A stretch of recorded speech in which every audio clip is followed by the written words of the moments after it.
Muy buenos días, amados hermanos. Abran sus Biblias, por favor, en Romanos capítulo 12, versículo 1 y 2.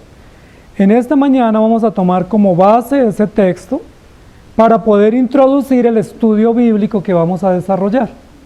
No vamos a estudiar Romanos, sino que vamos a comenzar a partir de hoy el estudio de una de las cartas finales del Nuevo Testamento, que es una de las cartas universales, y es la carta de Santiago, o del apóstol Santiago, o del siervo Santiago.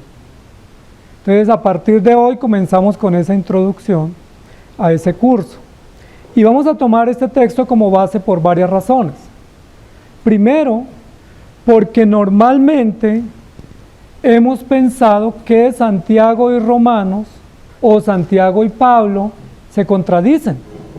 Algunos biblistas o estudiosos de las Escrituras han dicho que Santiago y Pablo eran como el agua y el aceite, que Pablo hablaba de una cosa y Santiago hablaba de otra.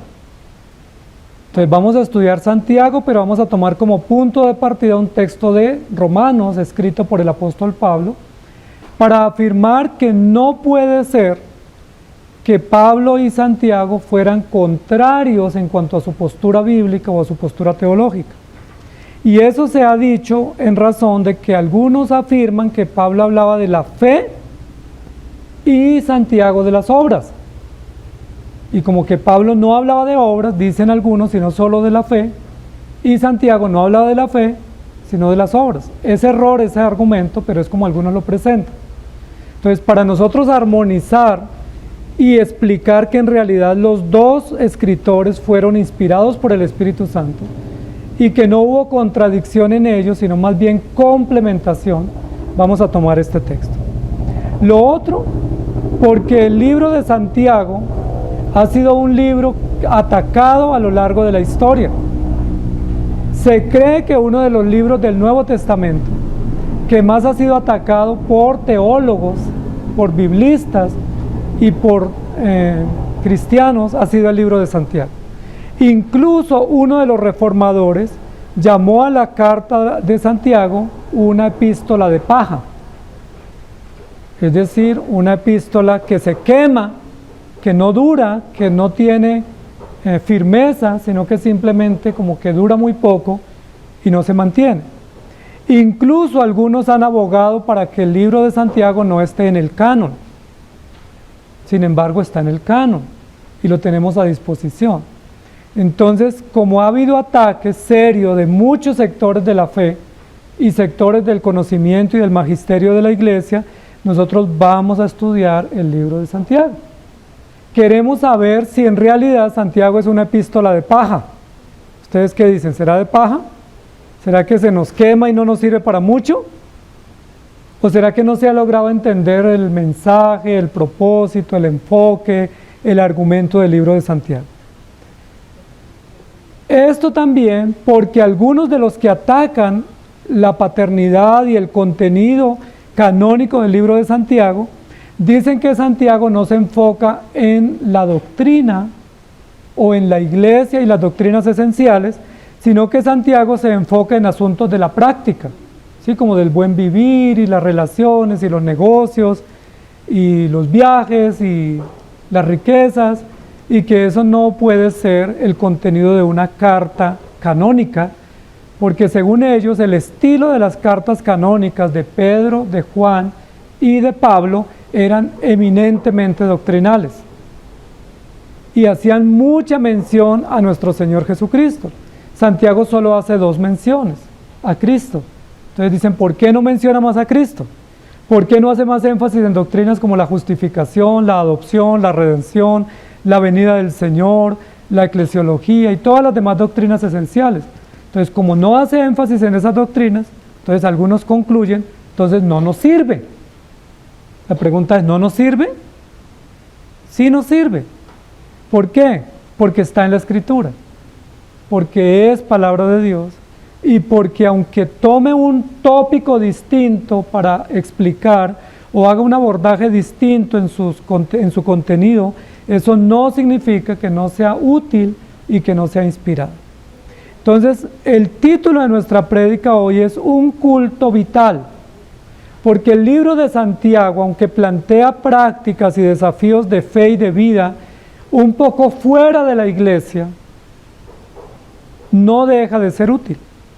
Amados hermanos, hay dos contextos en los cuales los cristianos nos movemos. Uno es el contexto dentro de la iglesia y otro es el contexto fuera de la iglesia. Dentro de la iglesia, ¿qué tenemos?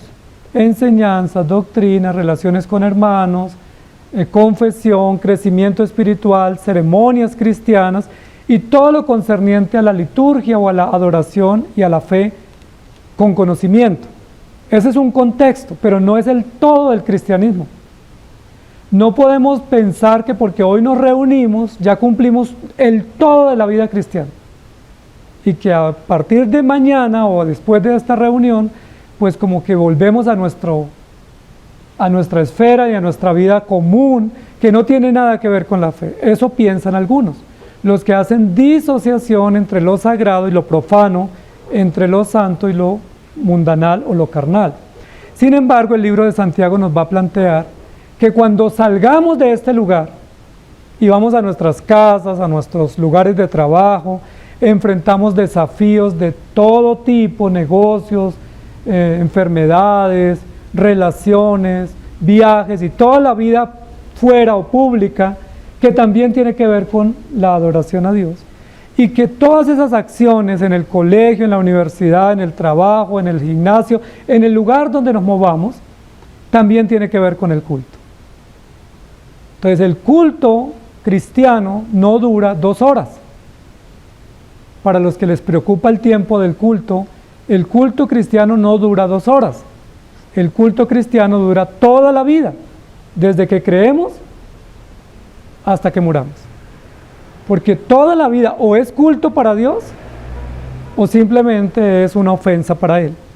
Por eso el título de nuestra enseñanza hoy es un culto de vida, un culto vital, un culto que permanece y no se reduce a una ceremonia de 2 horas.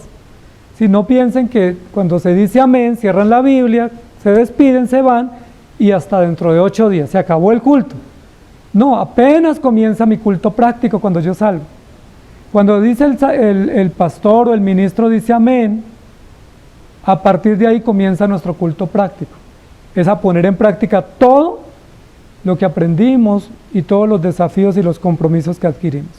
Romanos capítulo 12, versículo 1 y 2 dice: así que, hermanos, os ruego por la misericordia de Dios que presentéis vuestros cuerpos en sacrificio vivo, santo, agradable a Dios, que es vuestro culto racional. No os conforméis a este siglo, sino transformaos por medio de la renovación de vuestro entendimiento, para que comprobéis cuál sea la buena voluntad de Dios, agradable y perfecta. Romanos en su capítulo 12, el apóstol Pablo comienza diciendo que hay un culto que le rendimos a Dios y que ese culto tiene que ver con todas las acciones de vida y debe ser un culto racional, es decir, con entendimiento, con razones, con argumentos. Que todo lo que hacemos para Dios lo podemos explicar, lo podemos definir y tiene una razón de ser. Que nosotros no nos reunimos a hacer cosas que no entendemos. ¿Sí? Que no es que hacemos algo que no sabemos por qué se hace, sino que todo lo que hacemos sabemos quién lo ordenó, cómo se debe hacer y para qué. Y tenemos las razones bíblicas para hacerlo y lo entendemos y descansamos en esas verdades con tranquilidad. Ese es un culto vital, porque parece ser que hay algunos que ofrecen un culto que no entienden ni ellos, que es un culto místico, un culto esotérico, un culto sensitivo, que uno dice, yo no entendí nada, no sé por qué hacen eso allá. No sé si han ido a algunos lugares donde hay ceremonias de culto y uno sale asustado, porque hay cosas extrañas, ¿sí? Hay cosas como paranormales, como fuera de sí. Uno dice, pero esto no puede ser. O sea, ¿cómo pueden hacer esto? Esto parece más bien como una sesión espiritista o de adivinación o como una subasta o cosas así, o un club, pero uno dice, no puede ser que esto sea para Dios. Lo que Romanos nos enseña en este capítulo y lo que nos va a explicar Santiago en toda su carta es que el culto para Dios es un culto de vida, no es un culto de 2 horas, de una liturgia, sino que es un culto de toda la vida. La pregunta es, ¿cómo está su culto? Su culto de vida. ¿Está bien o no? Nosotros siempre que estudiamos temas y libros de la Biblia tenemos un eslogan. Vamos a usar un eslogan en este estudio de Santiago y tiene que ver con lo que estamos diciendo en esta mañana y es un eslogan doble.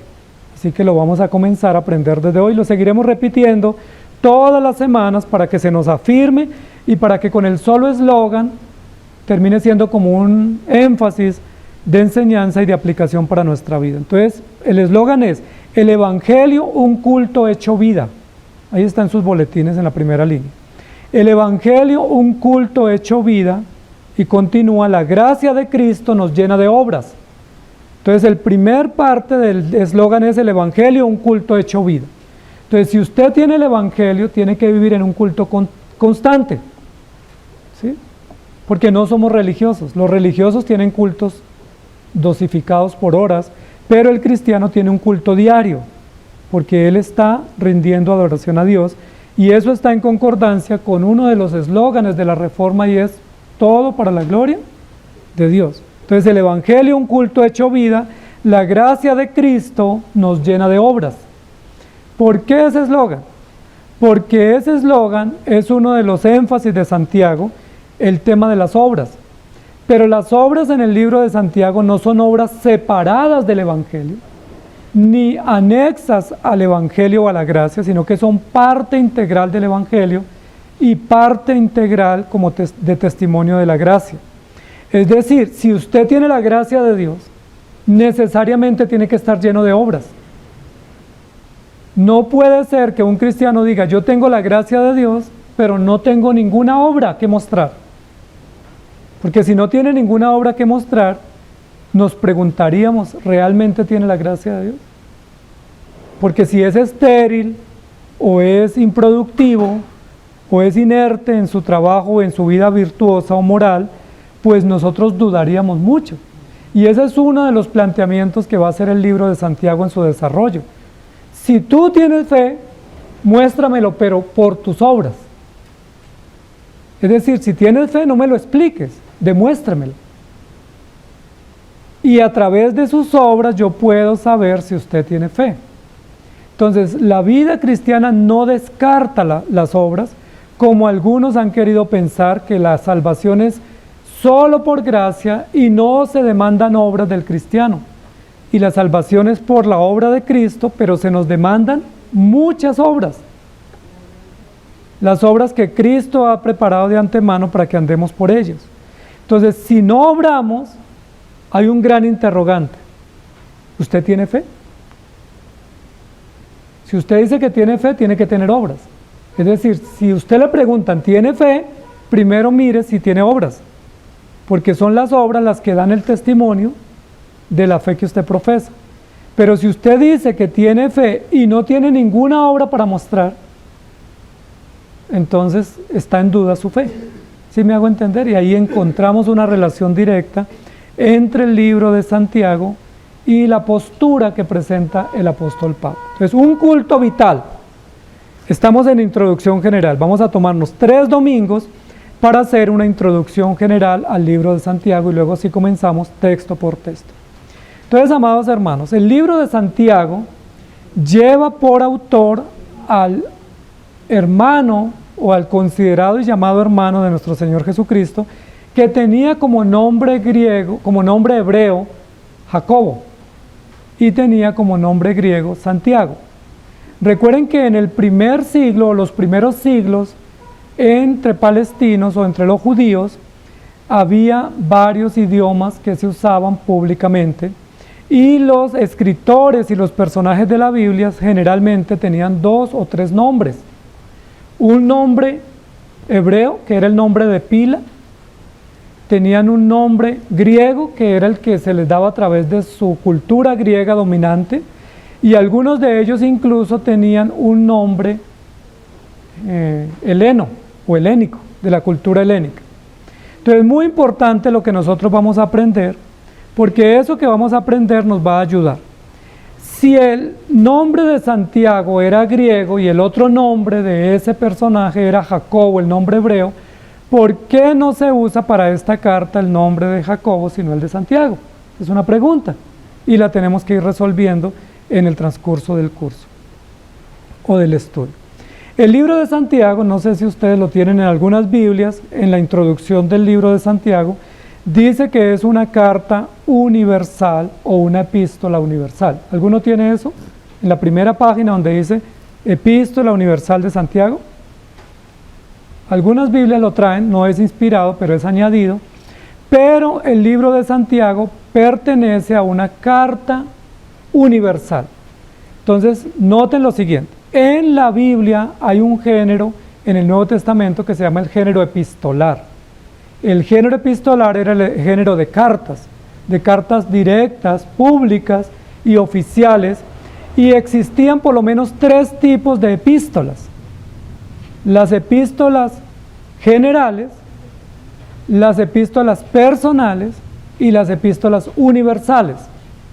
Entonces hay 3 tipos de epístolas. Una epístola general era como la dirigida a Romanos, o la dirigida a Éfeso, o la dirigida a Corinto, que era una epístola general para toda una comunidad cristiana y que se podía leer en esta iglesia y luego intercambiarla con otra iglesia, como hicieron entre Filipos y Corinto y Colosas, que intercambiaban algunas de las epístolas. Existe también en la Biblia y en el momento del estilo epistolar, epístolas personales, como la que dirigió Pablo a Tito, o la que dirigió Pablo a Timoteo, o la epístola a Filemón, que son personales. Pero también existen epístolas universales.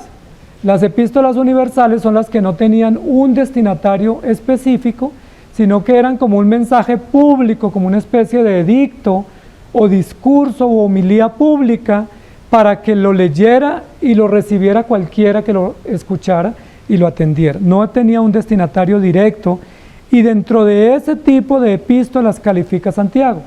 Entonces Santiago es una epístola universal. Hay 7 epístolas universales en la Biblia.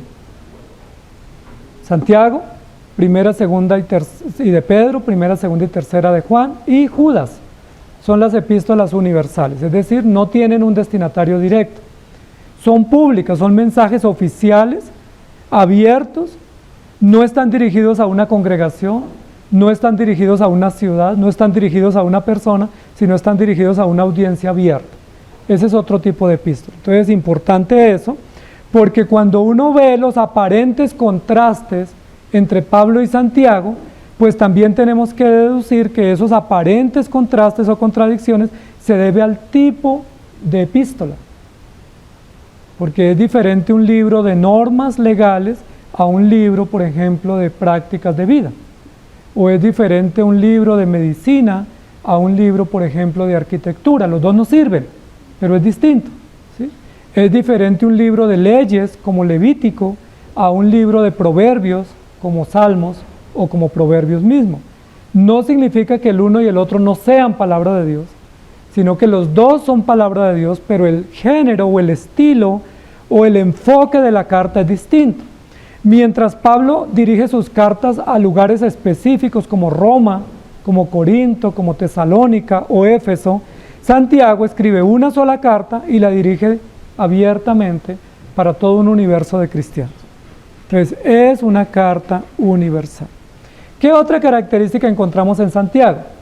Santiago es un libro corto, muy preciso, lleno de instrucciones, pero lleno de instrucciones supremamente directas.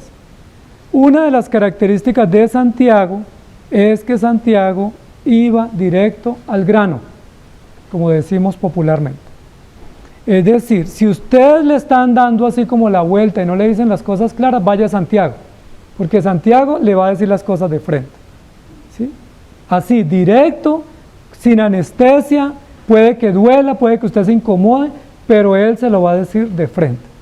A los cristianos ricos en la iglesia les decía, ustedes son ricos opresores, mirándolos a los ojos, ¿sí?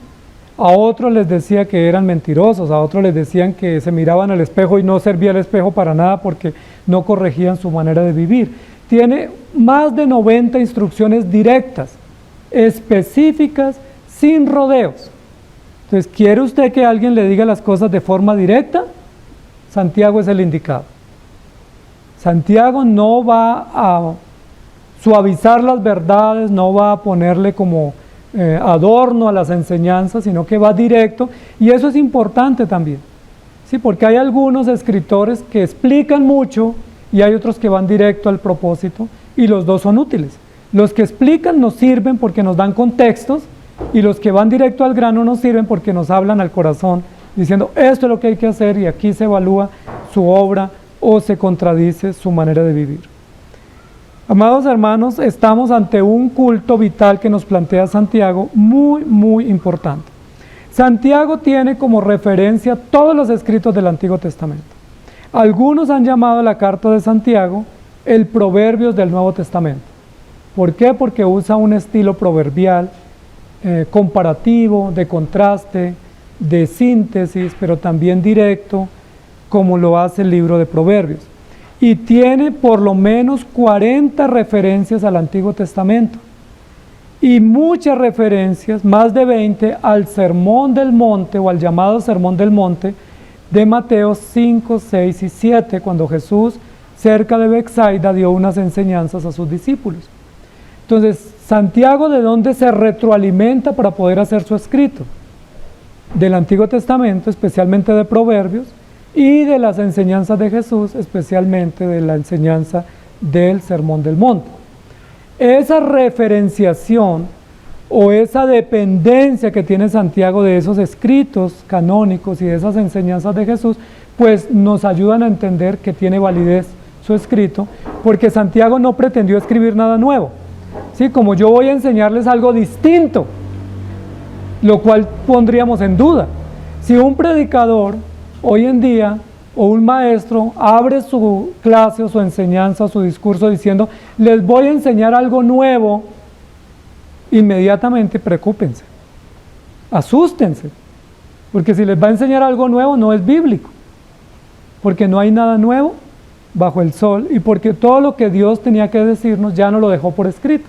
Lo que puede hacer un predicador correctamente es tomar las escrituras y decir, yo quiero que estudiemos este tema o este pasaje o esta enseñanza y que nos guiemos por las escrituras. Eso hizo Santiago. Si Santiago hubiera tenido la pretensión de enseñar algo nuevo, pues no se hubiera apoyado en los proverbios de Salomón, no se hubiera apoyado en los escritos de la ley de la Torá, ni se hubiera apoyado en las enseñanzas de Jesucristo. Dicen los que saben que el libro de Santiago es uno de los libros más instructivos del Nuevo Testamento. Es decir, que nos da instrucciones específicas, claras, directas y prácticas para nuestro vivir. Es muy probable que todas esas razones hagan que muchos desprecien a Santiago. ¿Sí? Porque ¿a quién le gusta que le digan las cosas directas? ¿Sí? ¿A quién le gusta que le digan sus errores de forma directa? Como, esto hay que hacerlo, esto lo hiciste mal, no seas hipócrita, no seas opresor, no seas mentiroso. O sea, ¿a algunos les gusta? No nos gusta, ¿cierto? Nos incomodamos inmediatamente, porque nos gusta es que nos adornen las enseñanzas y nos digan tú eres valioso, tú eres bueno, te queremos, te honramos, te apreciamos, tú eres lo mejor. Y a esos lugares nos gusta ir, pero cuando nos dicen las cosas de frente, inmediatamente reaccionamos como con molestia, y es probable que esa sea una razón por la cual muchos dicen Santiago no debiera estar en el canon. Sin embargo está, y como está, es palabra de Dios y debemos recibirla. Gálatas 2:9, vamos a mirar algunos textos de apoyo. Y reconociendo la gracia que me había sido dada, Jacobo, Cefas y Juan, que eran considerados como columnas, nos dieron a mí y a Bernabé la diestra en señal de compañerismo, para que nosotros fuésemos a los gentiles y ellos a la circuncisión. Noten este tema porque esto es importante a nivel también de ubicación geográfica y de distribución de la labor misionera. Cuando los discípulos estuvieron en su auge de la predicación, en el primer siglo de esta era, hubo dos poblaciones que ellos debían atender en la predicación. Una era la población judía y otra era la población gentil o griega o grecorromana, que debía ser atendida. Los discípulos que eran nacionalistas, que eran patriotas, vieron mucha dificultad en dedicarse a predicar a los gentiles. Lo hubieran podido hacer, pero ellos eran muy nacionalistas, su contexto cultural y su arraigo nacional pues les hacía ser muy patriotas, y eso generaba como una barrera natural entre ellos y los gentiles. Por esa razón hubo un concilio, y en ese concilio o en esos acuerdos decidieron de manera didáctica, de manera programática adecuada, que se formaran dos grupos. Un grupo de discípulos que atendiera la predicación a los judíos y a los judíos y hebreos, y otro grupo de creyentes que atendiera la predicación a los gentiles. Y eso no es malo, ¿sí? Si usted tiene más habilidades o más capacidades o más facilidades para una función, pues lo puede realizar, y el que tiene más don o talento o facilidad, pues dedica otra o hace otra. No fue una división, fue una estrategia. Y las estrategias en el reino de Dios también valen, porque si las estrategias son buenas y redundan para la gloria de Dios, pues bienvenidas. ¿Cuál fue la estrategia?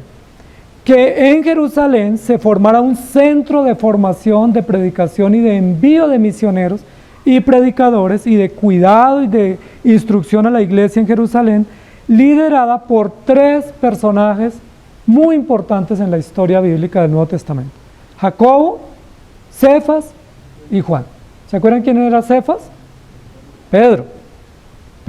Y Cefas, Simón y Pedro eran el mismo. Recuerden que les hablé que algunos tenían dos nombres y otros tenían tres: un nombre hebreo, un nombre griego y un nombre heleno o helénico, que eran las influencias de la cultura en el momento. Entonces Cefas, que es Pedro, y Juan, que era el amigo, compañero de pesca, hermano de Andrés, fueron parte de ese grupo. ¿Y quién estuvo a la cabeza de ese grupo de liderazgo? Jacobo. Y Jacobo es Santiago. ¿Sí? Jacobo es Santiago. Entonces pongámoslo en términos que lo podamos entender.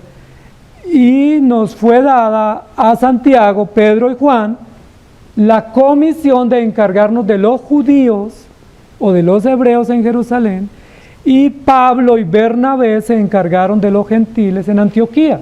Entonces pusieron dos centros de predicación muy grandes, uno entre judíos, Jerusalén, y otro entre gentiles, Antioquía de Siria. Antioquía de Siria. Dos centros de predicación. El uno estaba liderado por Jacobo, acompañado por Pedro y Juan, y el otro estaba liderado por Pablo, acompañado por Silas, por Apolos y por Bernabé, y también Timoteo. ¿Cómo les parece esa estrategia? Ahora, lo que yo quiero hablar acá es que Jacobo o Santiago, del que vamos a estudiar, era columna de la iglesia en Jerusalén. ¿Qué les viene a la memoria una columna? Es decir, era un líder, era un principal de la iglesia, no era un creyente casual, o no era un creyente inestable, o no era un creyente sin compromiso. Estamos hablando de un creyente fervoroso, sólido, consistente, firme, que aquí dice, eran considerados como columnas. Así los consideraba la iglesia en Jerusalén, una columna de la iglesia, es decir, una autoridad, porque las columnas son la estructura de un edificio. Y si Jacobo, Pedro y Juan eran columnas de la iglesia, pues eran los líderes principales de la iglesia, y ellos tomaron esta vocería. En ese sentido podemos decir que Jacobo o Santiago, del que estamos hablando, es un hombre con gran conocimiento, autoridad y compromiso en la fe. En la Biblia y en el Nuevo Testamento hay muchos Jacobo. Otro Jacobo fue apóstol. El que estamos hablando aquí es el hermano de Jesús. Jesús tuvo un hermano que se llamó Jacobo. Y es muy interesante eso que vamos a decir, y quiero que leamos algunos textos de apoyo. Marcos 6:3. No es Jacobo el apóstol el escritor de esta carta. ¿Por qué? Porque este Jacobo apóstol, compañero de los discípulos y discípulo juntamente con Pedro y Juan, fue el primer apóstol martirizado después de Esteban. También se llamaba Jacobo, fue discípulo del Señor, pero fue el primero. ¿Recuerdan que lo subieron al pináculo del templo y lo despeñaron? lo lanzaron al abismo para congraciarse porque estaban matando a los apóstoles y querían intimidarlos, y el Jacobo apóstol fue el primero martirizado en Jerusalén, y como no lograron matarlo cuando cayó de allá del golpe, lo remataron en el piso. El primer discípulo martirizado de los 12 fue Jacobo. Entonces, como fue el primero en los primeros años después de la ascensión de Cristo, no puede ser el escritor. ¿Estamos de acuerdo? No reencarnó, no resucitó. Entonces, el Jacobo que escribe esta carta es el Jacobo hermano de Jesús. Marcos 6:3.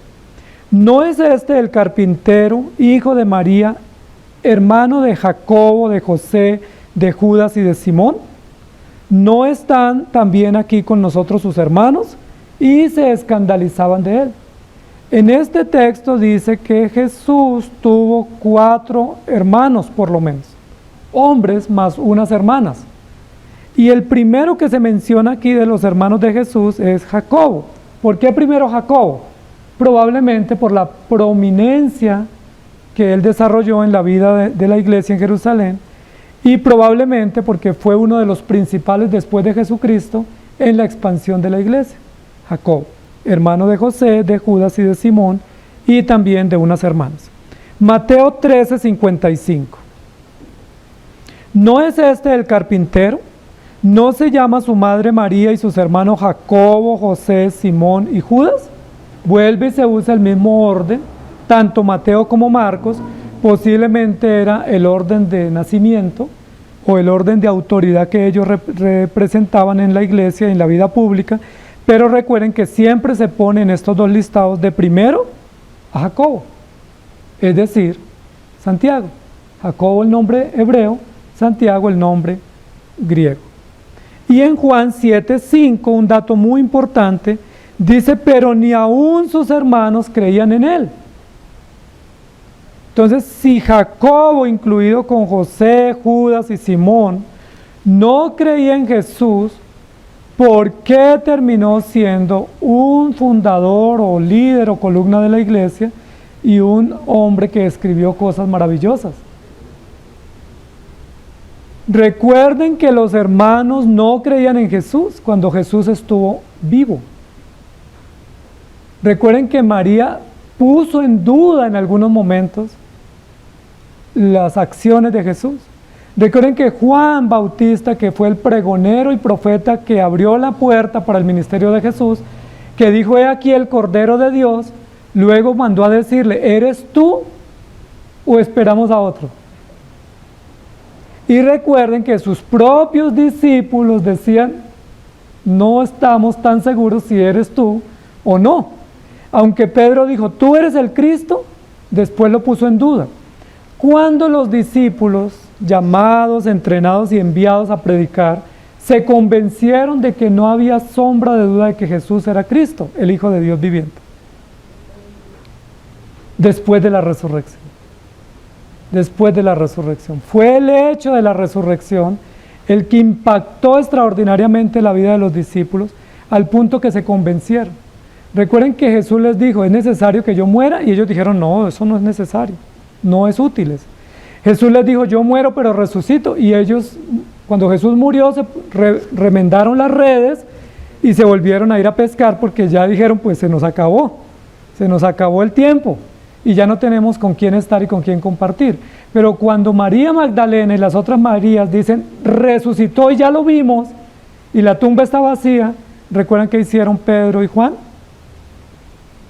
Y después los otros apóstoles, Pedro y Juan fueron a la tumba, y luego Jesús se les apareció, y recuerden que Tomás dijo, hasta no ver, hasta no meter la mano y tocar y convencerme, pero eso lo dijo Tomás, pero también todos estaban de acuerdo.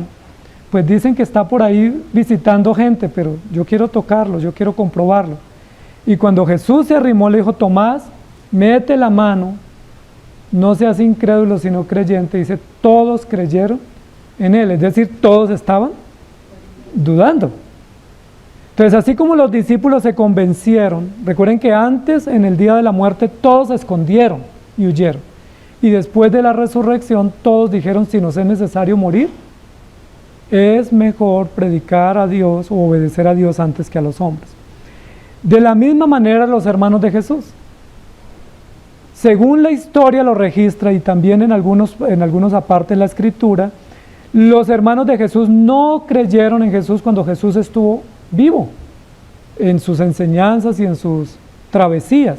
¿Cuándo creyeron? Cuando Jesús resucitó. No creyeron cuando murió, creyeron cuando Jesús resucitó. Entre ellos está Jacobo. Miren lo que dice 1 Corintios 15:7. Después apareció a Jacobo y después a todos los apóstoles. ¿Por qué Jesús se aparece de manera personal a Jacobo, su propio hermano? Porque no creían. Y porque quería darles evidencias y era el momento de la conversión de ellos a la fe cristiana, porque Jacobo iba luego a constituirse en un gran pilar de la iglesia en Jerusalén y de la iglesia del Nuevo Testamento. Hechos capítulo 12, 17. Pero él, haciéndoles con la mano señal de que callasen, les contó cómo el Señor le había sacado de la cárcel y dijo: haced saber esto a Jacobo y a los hermanos. Y salió y se fue a otro lugar. Estamos hablando de Pablo y Pedro y Juan. Háganle saber esto a Jacobo y a sus hermanos. ¿Por qué era tan importante que Jacobo y sus hermanos se enteraran de los hechos portentosos que Dios estaba haciendo con los apóstoles y con la iglesia en el primer siglo? Porque era necesario que ellos tuvieran evidencias para su fe naciente y para su llamado que estaban desarrollando.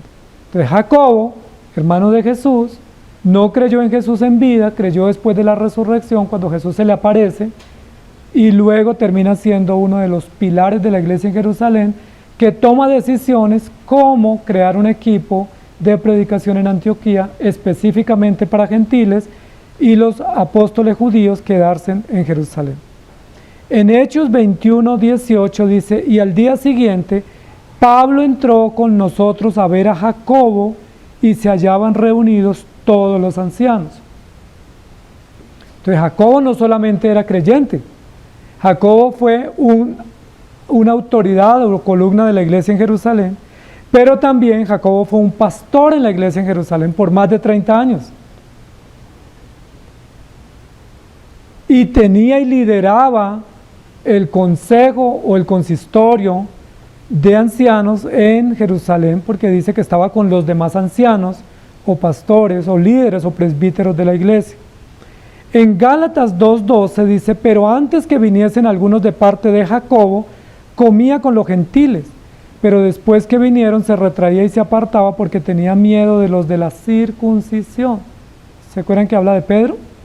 Que Pedro pues quería jugar como a dos cartas, pero dice: cuando vino una comisión de los de Jacobo, es decir, Jacobo ejercía autoridad.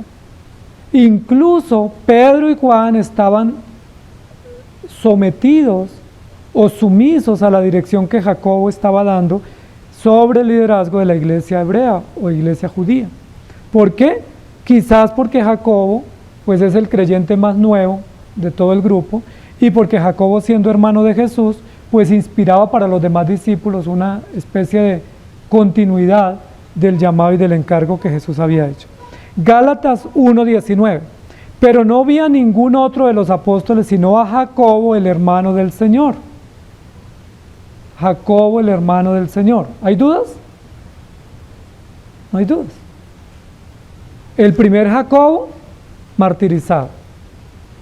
El Jacobo que se convierte posteriormente, sigue al frente de la iglesia y permanece. Hechos 15, 13 al 21.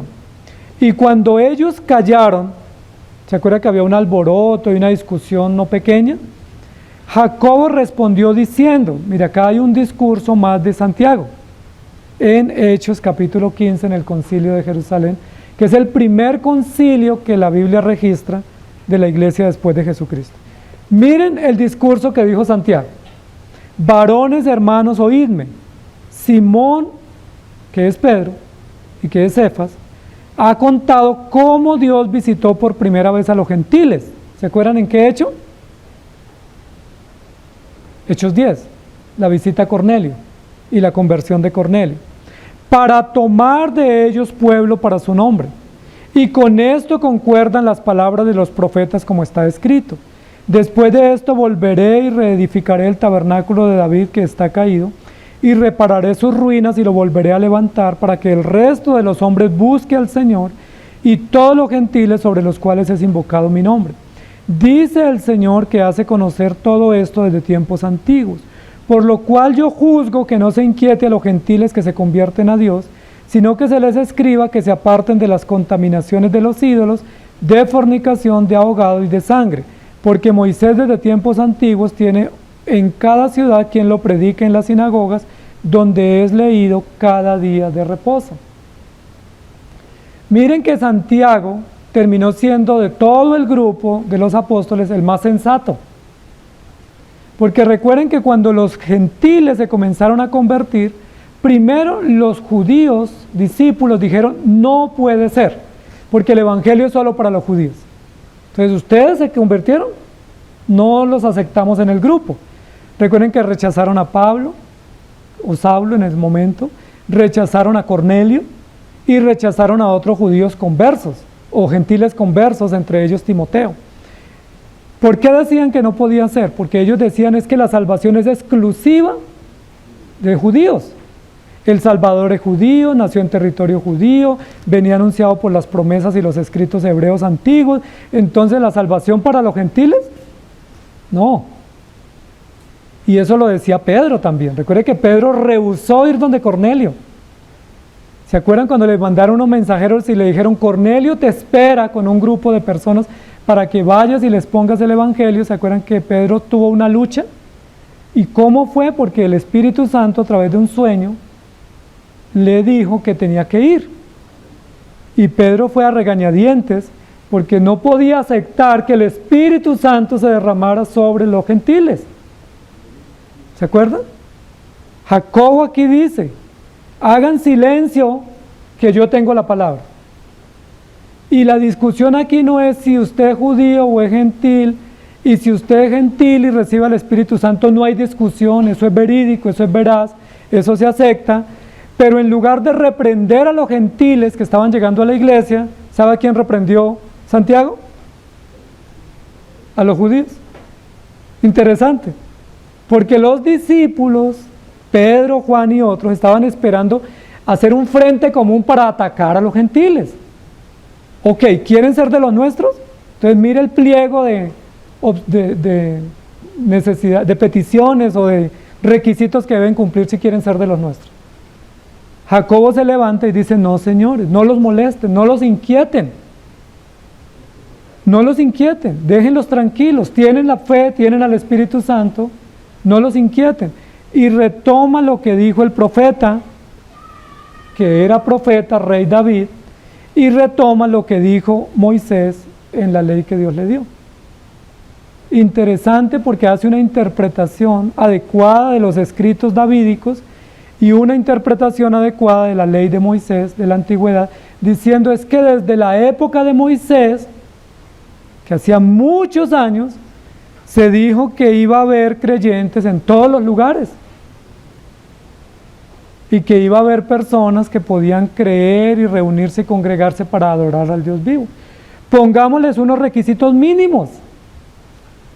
Y miren que los requisitos mínimos eran que no se contaminen, que no sean fornicarios, que no coman ahogado y que se abstengan de sangre. Todo lo demás, ¿qué era lo que querían hacer los judíos? Imponerles la cultura judía. Miren lo interesante, a los judíos les habían impuesto la cultura helénica y les habían impuesto la cultura griega. Entonces, ahora que tenemos la oportunidad, entonces impongamos la nuestra.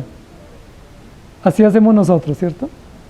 A veces queremos que una persona se convierta, pero se convierte y haga lo que yo le diga y vaya donde yo le diga, cuando realmente es diferente porque Dios obra en cada corazón y lo importante es que cada uno entienda el Evangelio. Entonces, amados hermanos, un culto vital está representado no solamente por los escritos de Santiago, sino también por la actitud de Santiago. Este discurso de Hechos 15 nos muestra el talante sensato de Jacobo. Jacobo pudo haber dicho, yo soy hermano de Jesús, soy el moderador del consistorio en Jerusalén, soy el moderador del primer concilio en Jerusalén, lo que yo diga se cumple, no vamos a aceptar gentiles en la iglesia. Lo hubieran aplaudido los apóstoles.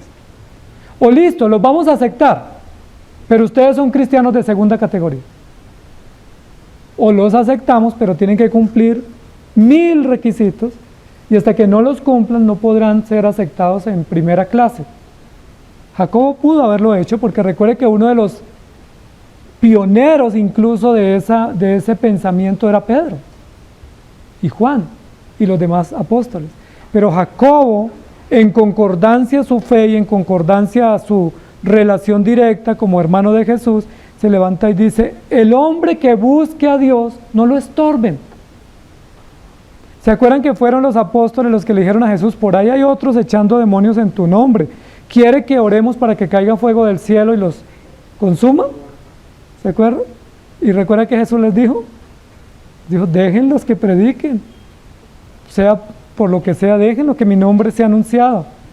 Interesante, porque a veces uno quisiera que cayera fuego y consumiera a los que tienen doctrinas distintas. Y a veces pudiéramos pensar que la doctrina que nosotros tenemos es mejor que la de otros, y que nosotros somos como de una clase superior porque tenemos una ortodoxia más selecta, y probablemente tenemos mejor ortodoxia. El problema es si tenemos mejores prácticas. Que podemos tener mejor ortodoxia, pero peores prácticas. Y recuerden que la piedad tiene que estar acompañada de contentamiento, es decir, de práctica. El libro de Santiago es extraordinario para ayudar a depurar lo que hay en nuestro corazón. Recuerden que el libro de Santiago nos va a decir cuál es la religión verdadera. Y uno diría: pues la presbiteriana. Dice: no, la religión verdadera es donde hay justicia, hay amor, hay humildad, hay sencillez y hay misericordia. Esa es la religión verdadera. No tiene nombre, no tiene logo, no está registrada en el ministerio. La religión verdadera es un corazón entregado a servir a Dios con fe, pero que se muestra esa fe a través de obras de misericordia, justicia, servicio y ayuda al necesitado. Y eso ahí descabezó a todos los fariseos que estaban en la sinagoga. Porque todos los fariseos pensaban que la religión verdadera era la de su grupo sectario, como suele pasar, ¿cierto? Uno dice: no, pues ¿quién tiene mejor doctrina que la nuestra? Pero podemos tener doctrina, pero no tener obras, y Santiago va a recalcar eso. Si usted tiene doctrina, muéstremelo con sus obras. Si su doctrina es mejor que la de otros, amén, pero ¿cómo se diferencia? Pues tiene que diferenciarse con obras, o si no es una religión muerta. Santiago es extraordinario para poner el dedo en la llaga y para poner el dedo en la conciencia donde nos duele y donde a veces no llega nadie, sino solamente el Evangelio a través de un hábil predicador como Santiago, ¿sí? Que nos pone y nos estremece, porque uno dice: ¿cómo se enteró el Espíritu Santo que yo tenía esa necesidad o tenía ese pensamiento? ¿Recuerdan cuando Judas dijo: pero ¿por qué hacen ese desperdicio?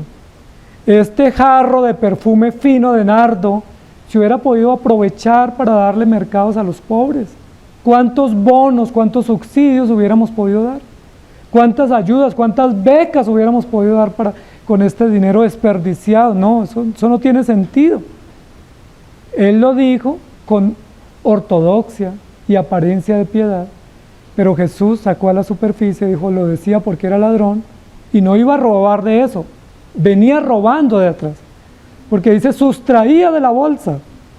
Es decir, era una práctica sistemática, y lo que él quería era que entrara una mayor cantidad, porque cuando hay mayor cantidad es más fácil sacar y no se nota lo que se saca, ¿sí?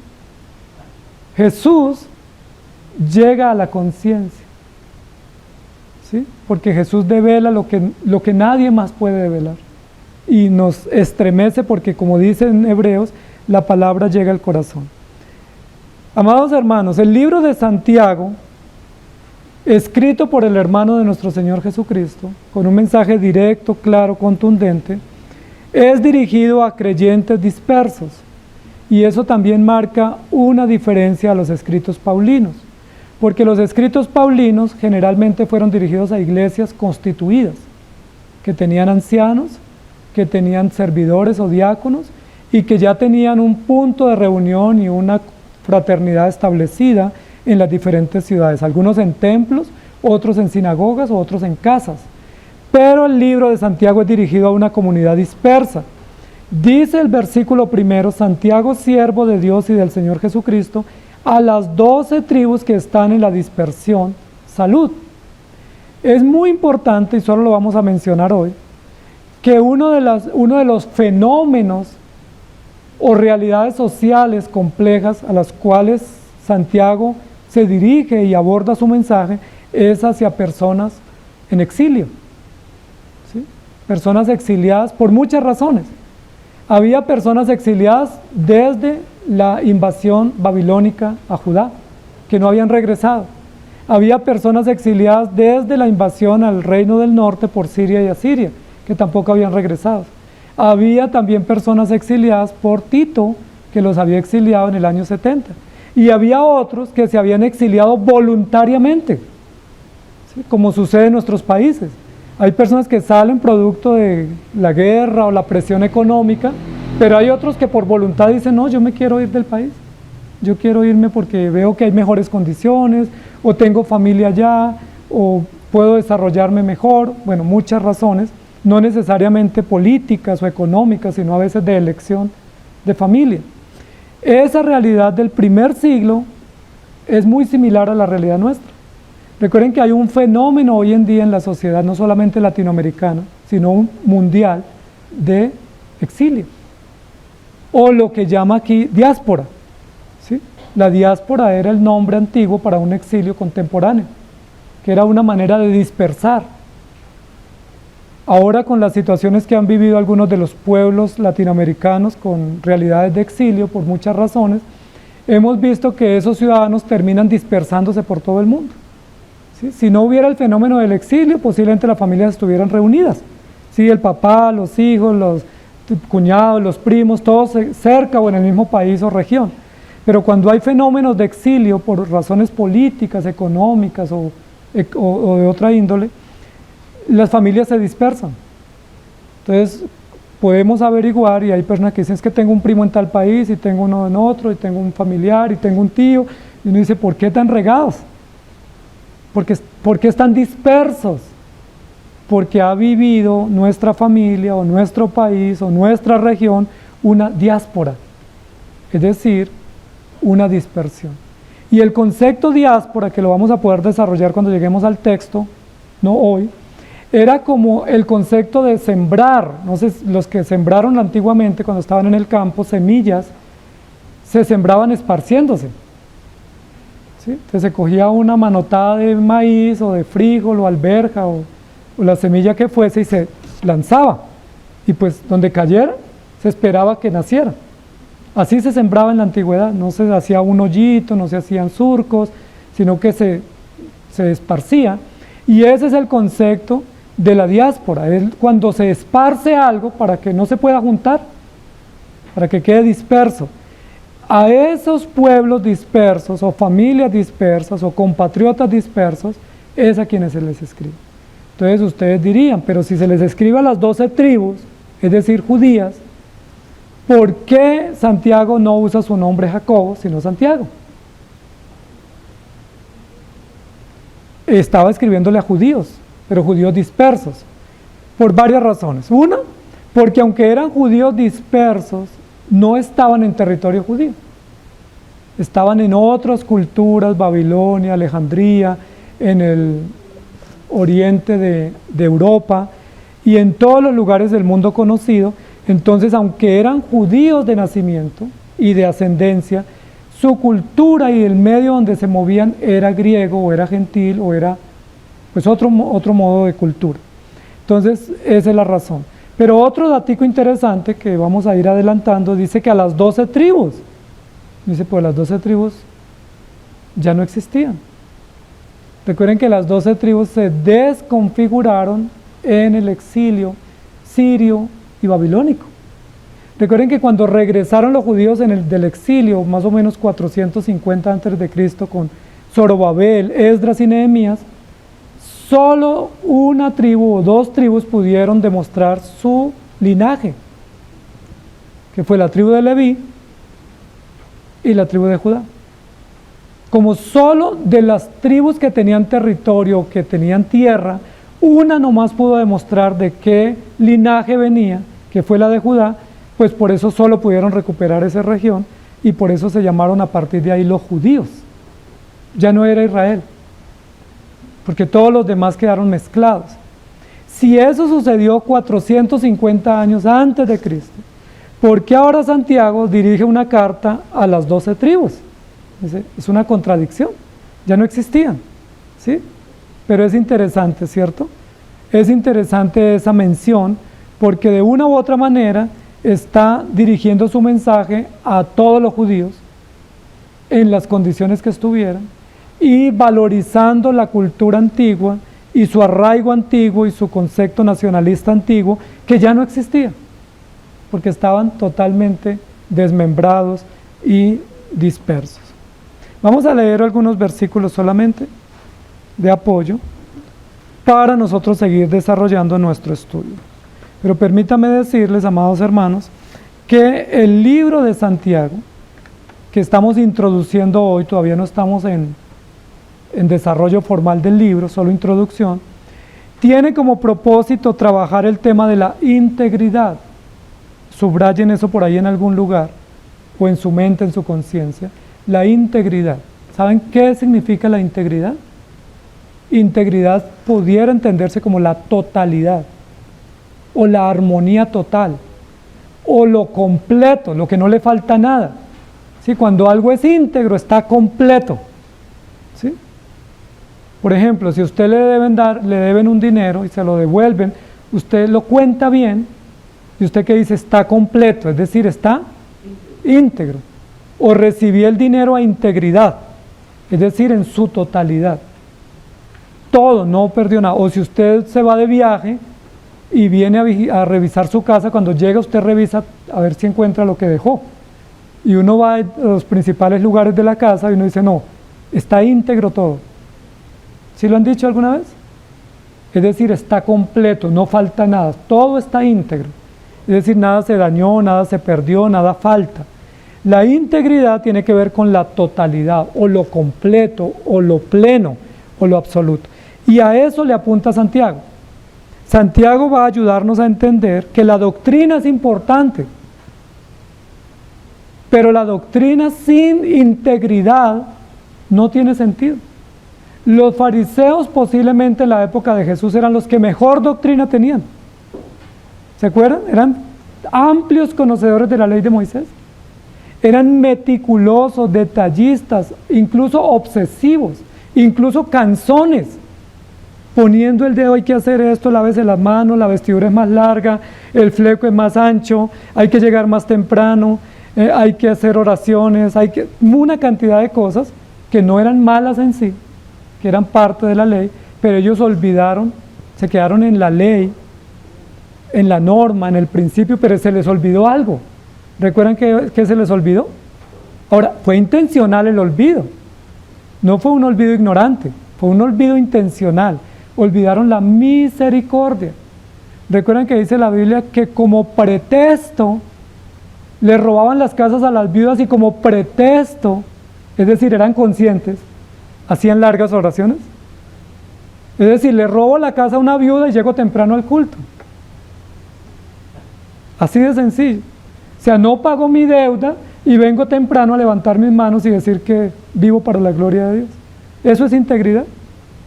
Eso es falsedad. Falsedad con buenos principios, pero malas prácticas.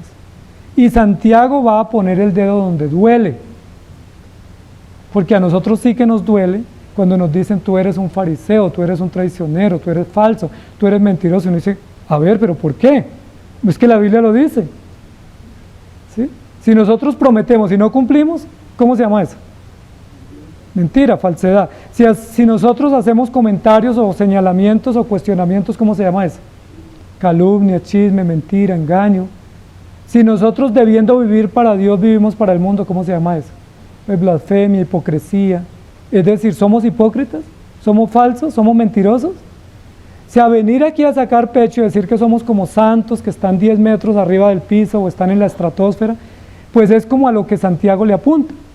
Santiago dice, ustedes vienen a la sinagoga, pero vienen con sus manos manchadas de sangre y vienen con sus dineros producto de la corrupción.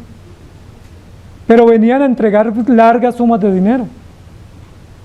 Entonces, ¿qué es mejor? Que usted ofrende poco o no ofrende si no tiene, a que ofrende mucho, pero sea producto de extorsión, o de malos habidos, o de malos negocios.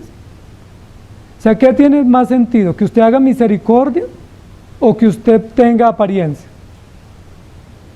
Y Santiago nos va a poner el dedo en la llaga, nos va a poner a donde duele, y nos va a decir, probablemente muy necesario para nosotros en esta época, ustedes tienen una doctrina excelente, confesiones, catecismos, documentos, teología organizada, y todo eso es bueno, gracias a Dios, pero ¿y sus prácticas? Y ahí tenemos que responder. Por eso el culto que Santiago nos plantea es un culto de vida, no un culto de conceptos, no un culto de ortodoxia, sino un culto llevado a la práctica, ¿sí? ¿Han escuchado o han visto ustedes personas que dicen, mire, ese es cristiano, pero de cristiano no tiene nada? ¿O han visto ustedes personas que dicen, yo lo veo en la iglesia, pero es que entre semana vive como un diablo? ¿Sí? Canta como un santo, pero vive como un diablo. ¿Eso tiene sentido? No tiene sentido. Es mejor que no cante tan bonito, es mejor que no haga oraciones tan largas, pero que procure, que se esfuerce, que pida a Dios misericordia para vivir una vida íntegra. Porque si no hay integridad, no hay fe. Santiago 1.1, ya lo leímos, y Santiago 2.1, dice, hermanos míos, que vuestra fe en nuestro Señor Jesucristo, glorioso Señor Jesucristo, sea sin acepción de personas. ¿Qué problemita minúsculo tenían los hermanos a los cuales Santiago les dirige la carta? Acepción de personas, es decir, con usted me siento bien, pero que no vaya a venir otro, que si viene otro no me lo aguanto, ¿sí? Si llega otro de otro color o de otra lengua o de otra condición, yo con ese sí, mi fe es buena, pero con ustedes que los quiero mucho y que huelen a rico. Pero si se me arrima otro de mal aspecto, o que yo considero impúdico, con él no. Y Santiago dice, no, si ustedes tienen fe en el Señor Jesucristo, es sin acepción de personas. Yo le pregunto, ¿ese problemita no lo tenemos hoy? Con muchos grupos y con muchos tipos de personas que uno dice, no, yo con esa persona sí. Yo por allá no, a mí no me inviten con esa persona. O con este grupo de personas no lo considero cristiano. Entonces, la integridad hace parte de lo que queremos desarrollar en Santiago, y es que el Evangelio es un culto hecho vida y que la gracia de Cristo nos llena de obras de misericordia, de amor, de justicia, obras de unidad y de servicio. Este es un libro práctico que nos va a ayudar muchísimo. Entonces, amados hermanos, que el Señor nos ayude y bienvenidos al estudio de Santiago bajo el eslogan, el Evangelio, un culto hecho vida, la gracia de Cristo nos llena de obras. Señor, gracias te damos por tu palabra, por ayudarnos a entender lo útil, lo necesaria que es cada porción de la Escritura, por ayudarnos a valorar este escrito, que aunque es corto y aunque ha tenido rechazo por otros, pues está en la Escritura y ha sido preservado, ha sido dejado, ha sido incluido para nuestra instrucción y también para nuestra esperanza. Gracias porque nos encantan los documentos doctrinales, pero nos deben encantar también los documentos instructivos. Nos deben encantar aquellos documentos y predicadores que hablan a la conciencia y que nos llegan directo donde nosotros estamos fallando. Es muy probable que no tengamos notables fallas a nivel doctrinal, pero lo cierto es que sí tenemos notables fallas a nivel práctico, a nivel de llevar a la práctica la instrucción. Creemos que tú eres amor, creemos que no podemos juzgar, creemos que no podemos calumniar, pero lo hacemos.